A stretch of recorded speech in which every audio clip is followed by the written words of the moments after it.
夜城壓低咗燈火，海風識得我多過。曾經講得太直接，而家學識慢慢收起我。人群向前我企定，舊日衝動逐樣靜。世界太快，聲音太雜，一句講錯代價太大。學識慢慢分清楚，邊啲說話值得講。情緒一湧就會錯，後果從來唔會幫你擋。維多利亞港嘅青年，學識將語氣收斂，唔再逞強，唔再表演，只想生活行得遠。維多利亞港嘅青年，開始接受唔夠耀眼，有啲說話留喺心入面，有啲鋒芒唔一定要見。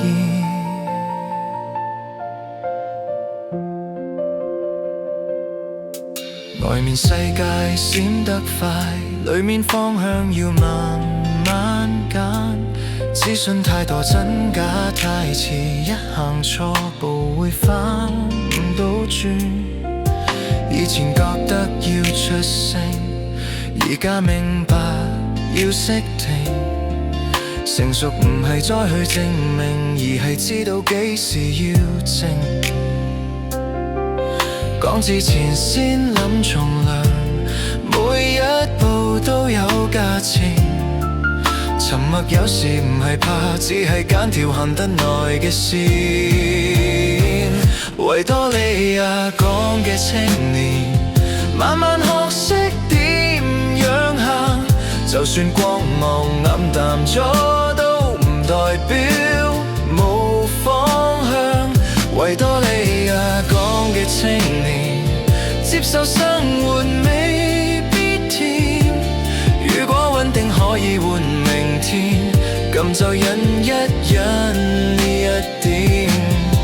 有啲門會慢慢關，有啲路重新開，舞台細咗燈光暗咗，但時間仲喺度擺。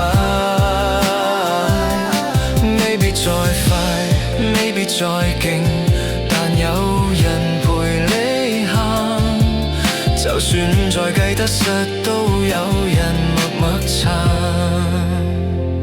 維多利亞港嘅青年，學識將名字寫細，鋒芒太利容易傷人，不如留低換未來。維多利亞港嘅青年，企喺海風之間，我只想問多年之後，呢個地方會唔會都學識慢慢行得穩？燈未熄，船未走，我仲喺度學緊點樣成為一個唔再自戀但仍然存在嘅人。